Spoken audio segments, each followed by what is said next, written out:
Je suis Suelen Rocha, je suis doctorante à l'Université de São Paulo. Ma recherche est financée par CAPES, elle est dirigée par Eliane Lousada et j'ai fait également un stage doctoral à l'Université de Genève sous la direction de Joachim Dobbs.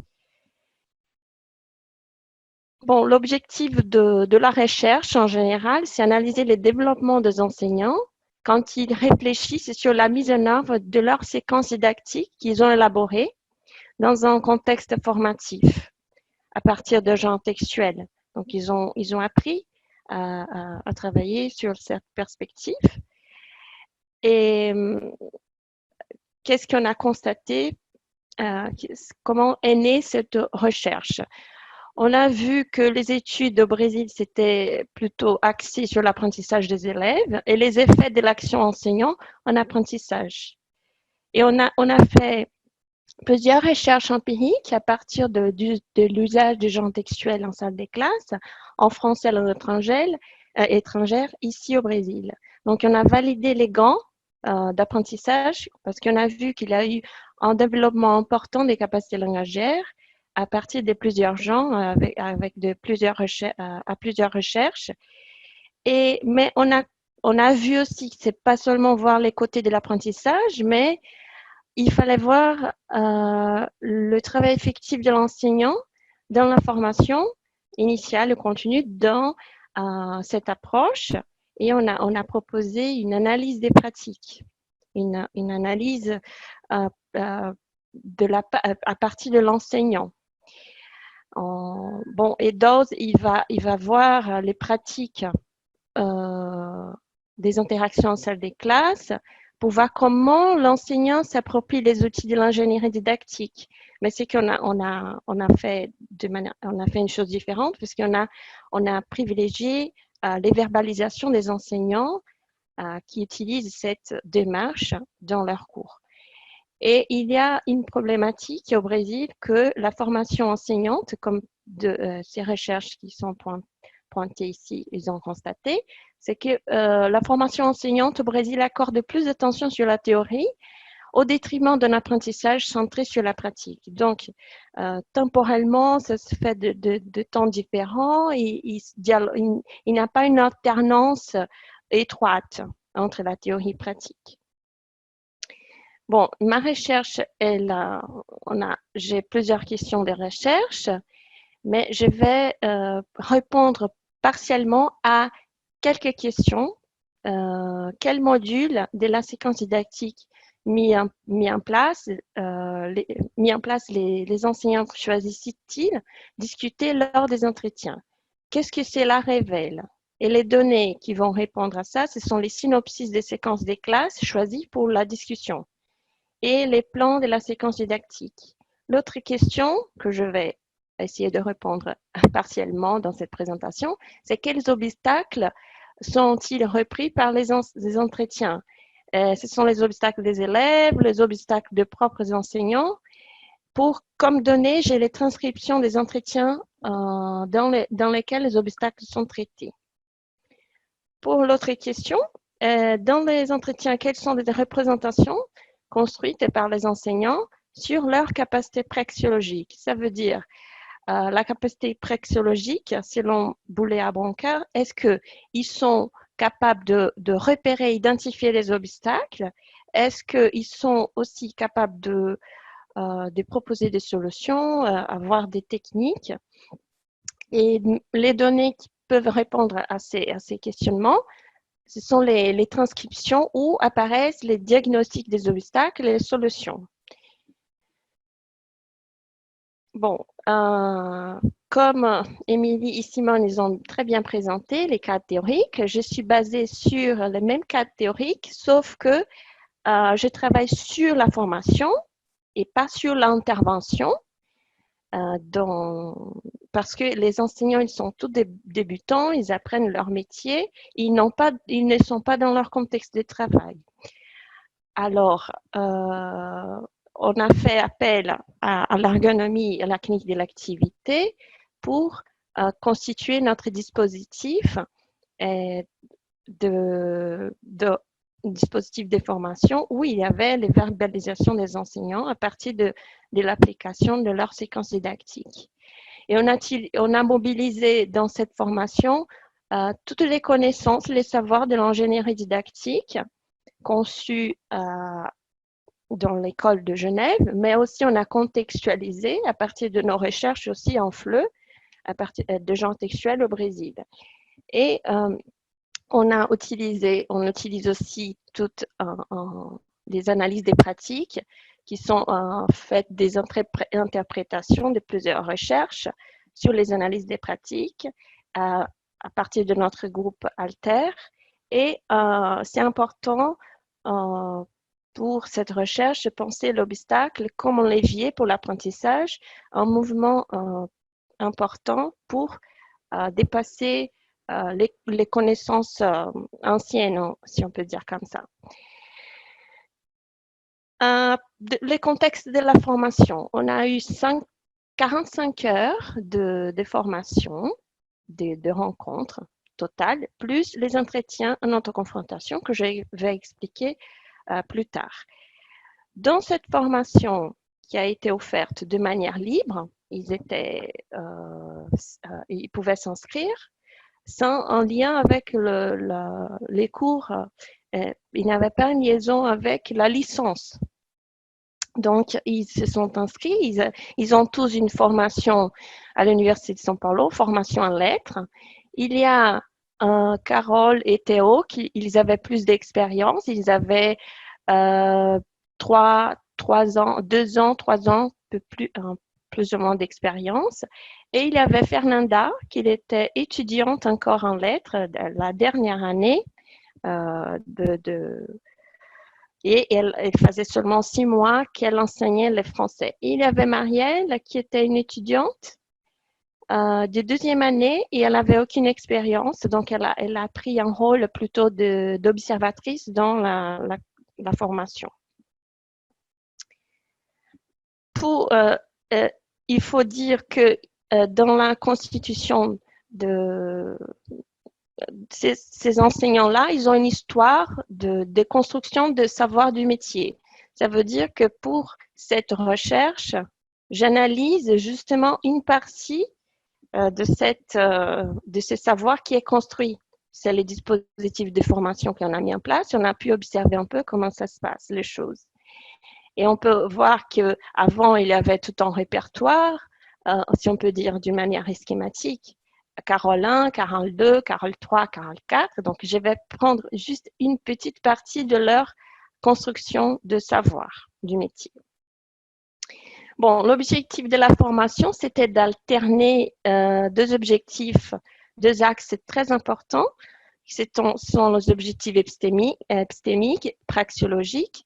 Avec l'objectif épistémique, on a travaillé tous les savoirs d'ingénierie didactique. On a discuté pendant chaque séance, il y avait une discussion des textes théoriques. Au total, on a eu 12 textes. Mais il y a eu des moments où on a eu des objectifs praxiologiques à atteindre. Ça veut dire mettre en place la séquence didactique, tout ce qui est en orange. Et aussi les autoconfrontations croisées, simples, ils élaboraient les modules, ils mettaient en place la séquence, et après, il y avait un autre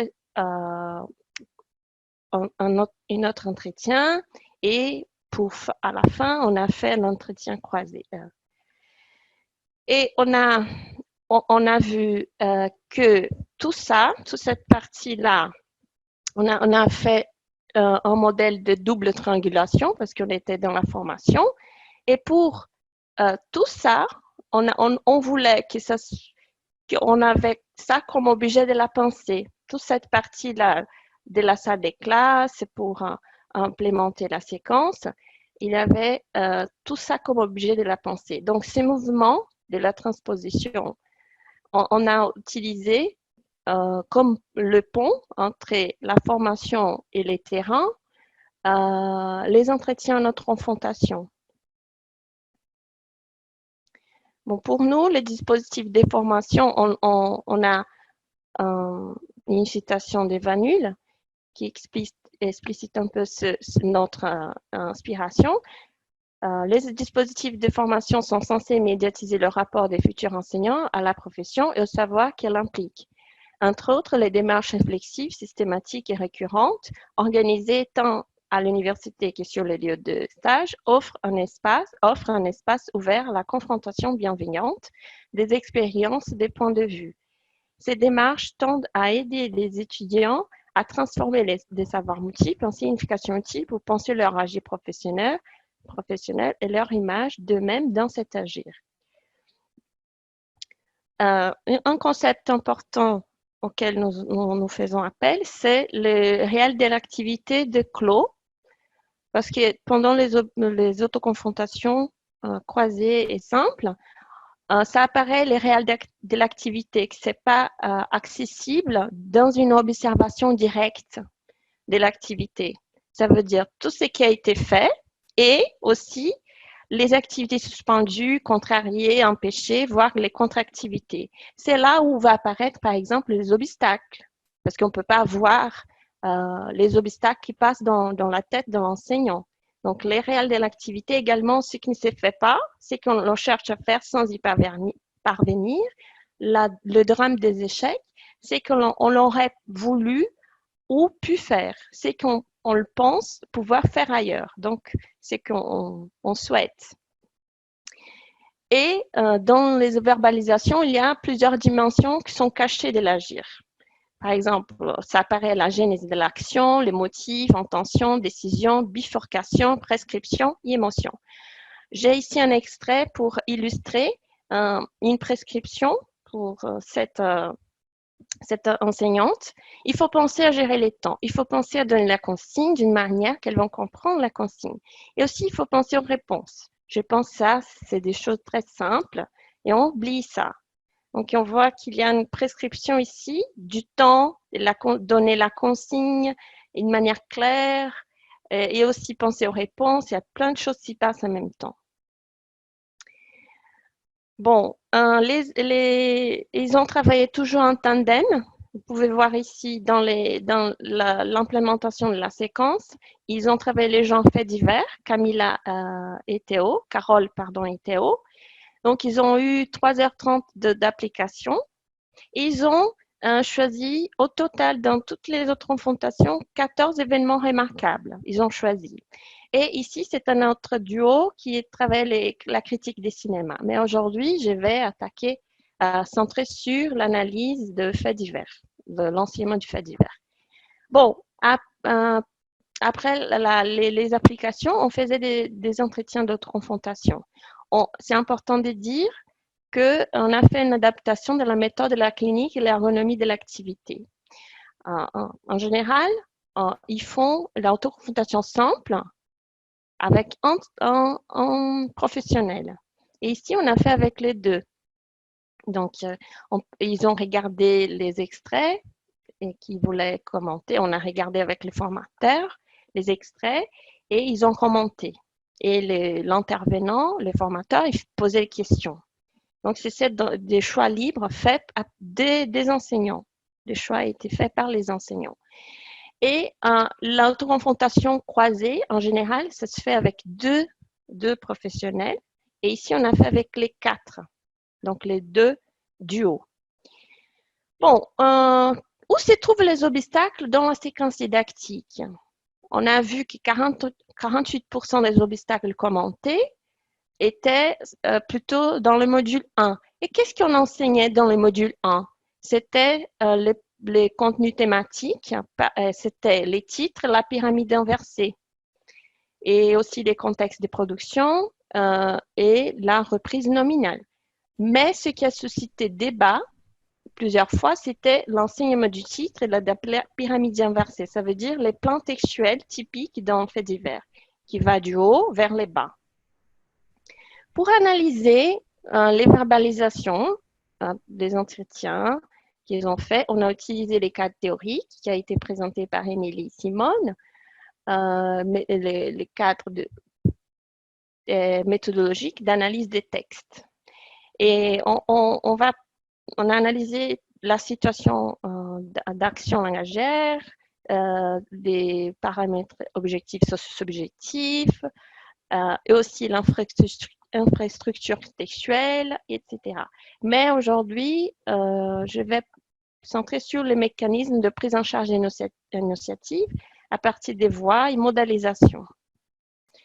Bon, comme sont les étapes d'analyse des entretiens, on observe qu'il y a un repérage d'abord des obstacles. Par exemple, de la façon dont il a mis ça, n'a aucune pertinence, les titres. Ça rend plus difficile. Donc, il y a plusieurs modélisations appréciatives. Il vient d'un degré des subjectivités de la perception. Et ils font des diagnostics des obstacles. On essaye de faire des inférences, mais il n'y a pas de support textuel. Donc, il s'appuie sur son imagination et nous, on s'appuie sur les textes. Ici, il y a un raisonnement des obstacles. Quelles sont les raisons de ces obstacles? Et il y en a aussi un discours sur les solutions. On aurait pu, donc là, c'est les réels de l'activité. On aurait pu faire un jeu des mots, on aurait pu travailler la cohésion nominale. Il faut que ce soit vraiment attaché au texte. Donc, il y a une déontique ici très forte qu'il ne faut pas s'appuyer sur l'imagination, mais sur les textes. Et si on observe ici quelles solutions, on a vu les tours des paroles. Ici, nous avons Théo dans l'autoconfrontation simple. Théo, il a beaucoup d'engagement pour proposer des solutions. Et la séquence a été, cette même séquence a été visionnée dans l'autoconfrontation croisée avec la participation des autres deux enseignantes. Et ici, on voit que Carole, qui est bleue, elle aussi s'engage. Ici, elle ne s'engageait pas, mais ici, elle s'engage. Et on va voir pourquoi après. On va essayer de clarifier un peu pourquoi. Bon, et si on prend les dialogues justement des solutions pour les obstacles du titre, de l'enseignement du titre, on va voir ici qui Théo, il est attaché au modèle didactique. Ça veut dire, il ne faut pas du tout dire ça. Donc, la manière dont l'élève s'exprime, ça, c'est pas prévu dans les modèles didactiques. Donc, on a une voie ici, déontique, une modélisation, déontique par la voie. On peut penser que c'est la voie du modèle didactique. On aurait pu faire un jeu des mots. Il y a une solution souhaitée dans l'interprétation qu'on fait. Et ici, on a arrêté, donc on est passé par les syntaxes et sémantiques, mais on n'est pas passé par les styles. Après, je pense que ça serait un troisième pas.